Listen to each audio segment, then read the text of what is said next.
It wasn't supposed to happen like this. The morning the ramp was torn apart, I woke to the unrelenting roar of machinery.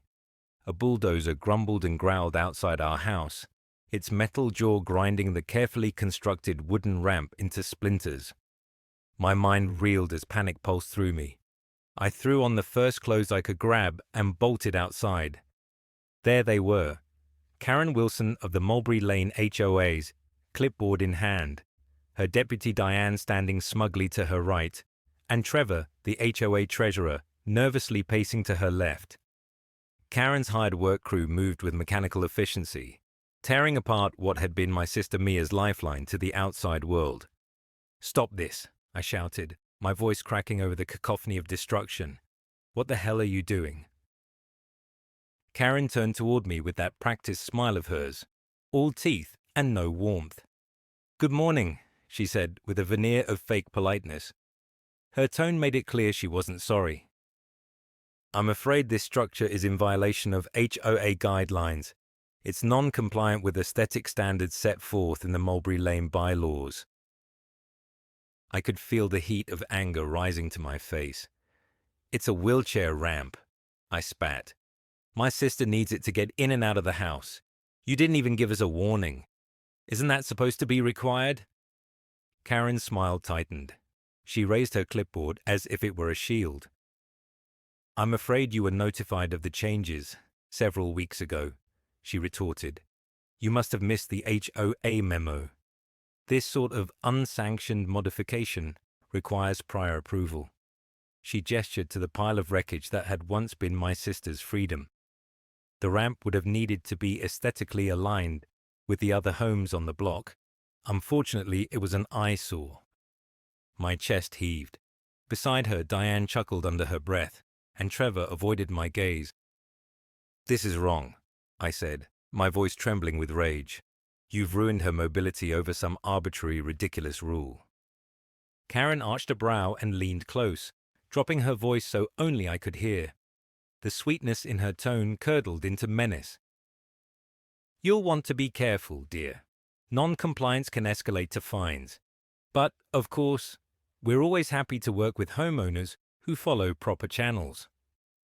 With that, Karen turned on her heel, signaling to the crew that their job was done.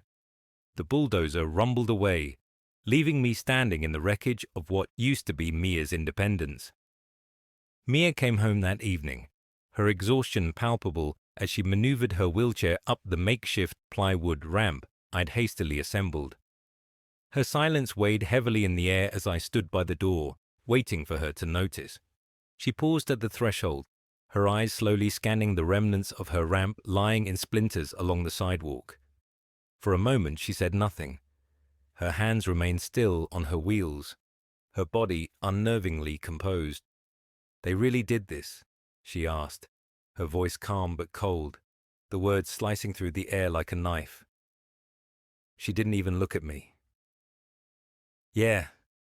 I shoved my hands in my pockets and stared at the ground. "Karen says it didn't meet the neighborhood's standards." I practically choked on the word. Mia rolled herself inside without responding. I followed her into the kitchen where she parked near the dining table. Her face showed no emotion, but I could tell her mind was racing. "This is why I hate HOAs," she finally said. Her tone was clipped, measured. There were no tears or shouting. But I knew my sister. Beneath Mia's calm exterior burned a fire hotter than any tantrum or outburst could produce. She was plotting, methodical in her anger. Federal enforcement agent Mia Davenport didn't rush into fights. She analyzed, she adapted, and then she struck. The following morning, the dining table was buried under stacks of paperwork and Mia's laptop. She'd compiled legal documents, screenshots of HOA policies, local accessibility laws, and ADA regulations. I stared at the sheer magnitude of her research, feeling overwhelmed by it. Mia didn't even glance up as she typed away. "They think they can get away with this," she muttered. "They think they can push us around because they think we won't fight back." She finally turned to look at me, her eyes sharp and determined. "Well, they're wrong." The destruction of Mia's ramp became the spark that set Mulberry Lane ablaze. It started small. Mrs. Patel, our next-door neighbor, came by with a plate of cookies later that evening. At first, I thought she was here to offer sympathy, but after 30 seconds of conversation, the truth came out. She's done the same thing to us, Mrs. Patel confessed, folding her arms tightly across her chest. Karen fined us $150 last summer because my husband planted rose bushes instead of petunias. Can you believe that? Petunias. Who even cares? Across the street, Rob, a father of 3 and a former Marine, shared his story. Karen had docked him $200 for painting his shutters navy blue instead of slate gray. One by one, neighbors began to show up, each with their own tale of arbitrary rules, exorbitant fines, and unrelenting harassment. It quickly became clear that Karen's so-called vision for Mulberry Lane wasn't about preserving property values. It was about control. Mia seized the opportunity to organize a small meeting in our living room. At first, I wasn't sure anyone would show up, but by the end of the night, half the block had crammed into our house. Many sat on the floor, leaning against the walls as they vented their frustrations. "These fines are out of control," shouted one neighbor. "She's taking this neighborhood hostage," agreed another. Mia listened carefully to each complaint, taking notes and nodding thoughtfully. But when the group began to shift toward venting instead of problem-solving, she raised her hand to regain focus. "Here's the thing," she said, her voice cutting through the clamor. "We can't just complain about Karen and expect things to change. She'll keep doing this unless we hold her accountable." "What can we do?" Mrs. Patel asked, her voice trembling. "We start by exposing her," Mia said firmly. "We play this smart. The HOA documents, the fines, the bylaws. There's corruption buried in the paperwork. I can feel it, and trust me, there's no way she's above board." Murmurs of agreement rippled through the room. I watched in awe as my sister turned a group of frustrated residents into a unified coalition. But gathering allies was only half the battle. From the moment Karen learned about Mia's meetings, things took a darker turn. Karen underestimated the people of Mulberry Lane. What she saw as her dominion was turning into a battlefield against her iron rule. The mood in the neighborhood was shifting, and the first real cracks in her empire began to show. Underneath her polished exterior and weaponized HOA policies, Karen had miscalculated one critical factor: the collective will of the people. For weeks, Mia worked through the late hours, poring over every word, every clause in the Mulberry Lane HOA bylaws. She mapped pathways of power and control that Karen had constructed for herself, highlighting loopholes, contradictions, and outright illegal stipulations. The dining room became a war room filled with spreadsheets, annotated bylaws, and printed emails. "She's using fear," Mia told me one night, pointing at her monitor, "keeping people so scared of her presence that they don't think to fight back. If we're going to win this, we need more than evidence. We need people who aren't afraid to take a stand when it counts." That night, a knock came at the door. It was Rob. He stood with his cap in his hand, looking as though he hadn't slept much. "Mia," he began hesitantly, shifting on his feet. If you're putting together a legal case or something, I want to help. Karen nearly ran my family into debt with those blue shutter fines. She's tearing this neighborhood apart. Please, what can I do?" That single promise of help opened the floodgates. Word spread from house to house, whispered over backyard fences, and shared during casual dog walks. By the end of the week, 8 more families had joined what Mia was calling the Mulberry Alliance. Rob patched together a private group on a messaging app, a safe space for everyone to share grievances and send updates without fear of surveillance. But alliances built in secret are delicate things, and while the Mulberry Lane neighbors plotted their resistance, Karen wasn't sitting idle. Karen Wilson was no fool. News of growing unrest began trickling back to her through whispers and nervous visitors to her pristine home on Larkspur Drive. Diane, always Karen's favorite lackey, was quick to spot neighborhood meetings and scribble observations in her pocket notebook. One Thursday morning, a new round of HOA violations landed in neighborhood mailboxes. The complaints were so nitpicky they bordered on absurd. Lawn too brown, garden hose visible from the street, trash bins left out for 30 minutes too long. These weren't random acts of enforcement, but targeted strikes against families Karen knew had become involved with Mia's coalition. Trevor, meanwhile, began second-guessing everything. "I don't know, Karen," he stuttered during their morning coffee meeting. "I think maybe we should back off. For now, at least. People are talking. It's not just homeowners. It's the city. There's chatter about investigations. Don't you think this is a little extreme?" Karen's smile soured into a grin so tight her teeth gleamed like fangs. "Trevor," she said sweetly, but with an edge of steel, "if you don't have the stomach for this, I suggest you step back. But the HOA is an iron ship, and I am its captain. Do you really want to mutiny and chance drowning?" Trevor shut his mouth and tightened his grip on his coffee mug. But as the days passed, Karen made it harder to stay loyal. Late one night, there was another knock on our door. Mia, engrossed in a transcript of HOA budget discrepancies, looked up as I opened the door to find Trevor standing there, his face pale as moonlight. "I can't do this anymore," he stammered, shoving a USB drive into my hand. "Karen thinks she's untouchable, but it's all here. Every dollar she's embezzled, every fake expense. I'm done covering for her." Mia's face lit up, not with joy, but with grim satisfaction. "You're sure you've given us everything?" she asked pointedly. Trevor nodded. "But you didn't hear it from me," he warned before vanishing into the night. The information on that drive was everything we needed.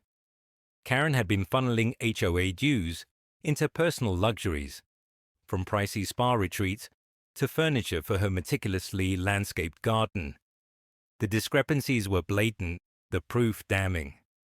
"What now?" I asked as Mia scrolled through the files, her mind clearly racing. "Now," she said, turning her laptop to me to display screenshots she'd already started gathering.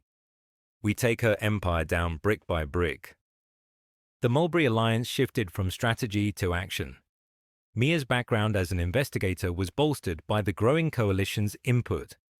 Lawyers who lived nearby offered pro bono advice on how to proceed. A retired publicity professional helped craft a carefully worded complaint to the city council about Karen's misuse of HOA funds. But showing Karen's true face to the city wasn't enough. Mia was a tactician, and she wasn't about to leave Karen any outs. The Alliance prepared ADA lawsuits tied directly to the destruction of Mia's wheelchair ramp, an act that turned public sympathy overwhelmingly in their favor.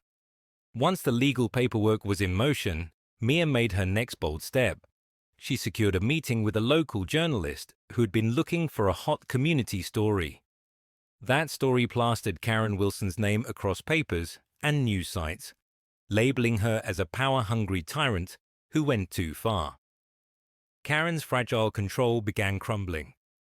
Diane turned informant under pressure, providing testimony about Karen's ruthless tactics. Subplots reveal how Trevor wrestles guilt. Neighbors resist tangible stress escalation, including hilariously relatable pushback revolving. Each building leg lawsuit individually nudging group resilience stronger. Instead, tearing fighting away group divisive. They'd full Unity code garnered, explosive apex triggering suspension wear top. Karen Wilson had always portrayed herself as the pinnacle of elegance and authority, the picture-perfect president of an idyllic HOA. She hosted regular wine tastings at her house, flashing her immaculately curated life in front of her guests. But when the local newspaper's headline blared, "Corruption and Chaos in Mulberry Lane HOA," her carefully crafted image began to crumble. The article was brutal.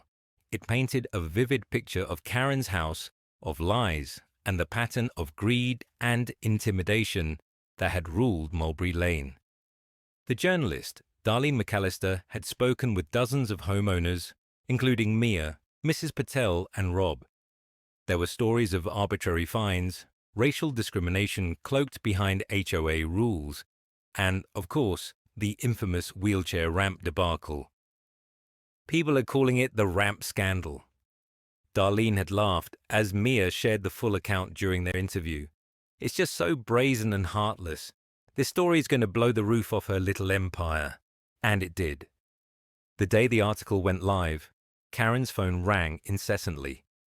Neighbors stood on their lawns, huddled in small groups, whispering about the newest revelations. Her pristine mailbox overflowed with angry letters. It turned out even those who had played along with Karen's rules were now questioning their compliance. By the end of that week, the news report had attracted even more attention, not just from nearby communities, but also from local TV stations. A reporter and a cameraman set up right outside Karen's house one weekend morning, asking pointed questions to neighbors who passed by. Mia, watching this unfold from our front window, simply smiled before grabbing her coat. "This is just phase 1, she declared. For all her arrogance, Karen had one thing right. Until now, fear had been her greatest weapon. She wielded fines and sanctions like a general commanding her troops. For years, that fear had kept Mulberry Lane's residents compliant and passive. But something was changing. With Mia's leadership and the Mulberry Alliance growing stronger, people began taking small yet defiant actions. Rob rallied his kids to repaint the shutters of their house navy blue, the very color Karen hated so much. Mrs. Patel planted rows of sunflowers in her garden, openly defying Karen's preferences.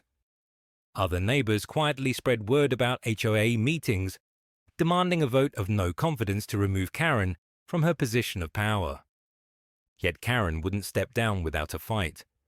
She retaliated with more fines, more letters, and veiled threats of legal retaliation. "This will end badly for all of you," she warned in an email to several homeowners. But her words lacked their former power. People were beginning to see through her bluff, and with Mia leading the charge, they were starting to believe in their own strength. "I'm proud of them," Mia said one evening as we attended another small meeting at Rob's house. "But we need to be ready for Karen's counterattack. She isn't the type to go down quietly." And Mia was right. Karen's next move would blindside us all. Late one evening, after the neighborhood coalition had rallied for weeks, a sleek black car pulled up outside our house. The driver handed me a thick envelope. Inside was a lawsuit. Karen had lawyered up, filing a defamation claim against Mia personally, naming her as the ringleader conspiring to destroy her reputation and financial standing. The documents were filled with Karen's meticulously twisted accounts. She accused Mia of theft, trespassing, and spreading false accusations about her finances. "Defamation," I sputtered as I read the letter that night, sitting across from Mia at the dining table. "She's accusing you of defamation." Mia, however, didn't seem shaken. Instead, she tapped her fingers against the envelope thoughtfully. "This is her Hail Mary play," she said calmly. Her desperation is finally showing. It still scared me. Lawsuits weren't easy to fight, and Karen had the resources to drag this out for months, if not years. But Mia, as always, was 2 steps ahead. "She's trying to scare us," Mia told the Alliance the next night. "But this works both ways. By filing this, she's exposing herself to discovery. Her financial records, her emails, everything will be subject to legal inspection. If she thought the USB drive Trevor gave us was damaging, wait until we get a full audit of her activities." The coalition roared with approval. The fear that Karen had tried to reignite was quickly snuffed out by an overwhelming sense of determination. Not everyone in Mulberry Lane was on our side. There were those who still clung to Karen's vision of perfection.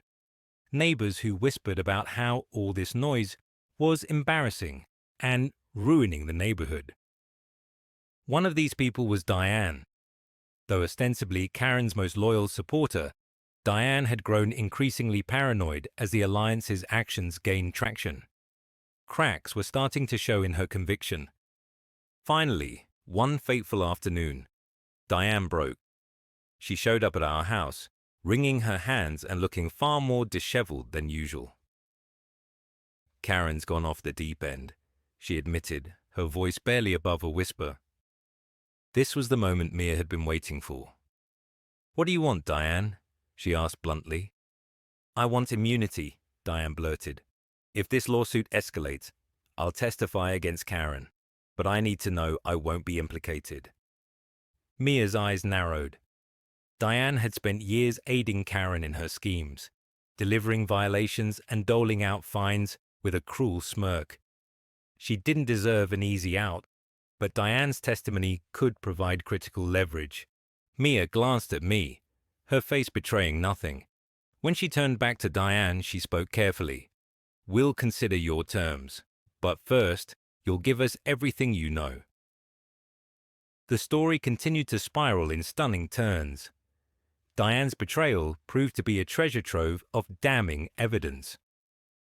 Karen's financial improprieties were far more extensive than anyone had imagined, and Diane confirmed suspicions that Karen had been falsifying HOA election results for years to maintain her presidency. The lawsuit turned into a legal battlefield, drawing media attention from across the state. Mia's sharp wit and detailed preparation turned every hearing into a public spectacle that left Karen visibly unraveling. Meanwhile, Mulberry Lane transformed into a unified community. People once too fearful to speak out were now openly challenging the HOA, painting their houses in bold colors, hosting impromptu block parties, and reclaiming their autonomy. Neighbors became friends, willingly offering each other help and advice, creating a bond stronger than Karen's tyranny had ever been. And when the final verdict came, Karen no longer held her lofty title. Removed from her position, fined for embezzlement, and ridiculed by the media, she left Mulberry Lane in disgrace. Mia stood tall as Mulberry Lane's champion, not because she saw herself as a hero, but because she had done what nobody else dared to do. She'd fought back. But for Mia, victory wasn't about winning a lawsuit or taking Karen down. It was about the ramp, the symbol of her independence, that Karen had so callously destroyed. Together, as a community, we rebuilt it, not just stronger, but as a testament to everything we'd endured and overcome. It wasn't just a ramp anymore. It was the heart of our reborn neighborhood. And just like that, Mulberry Lane became more than just a beautiful street.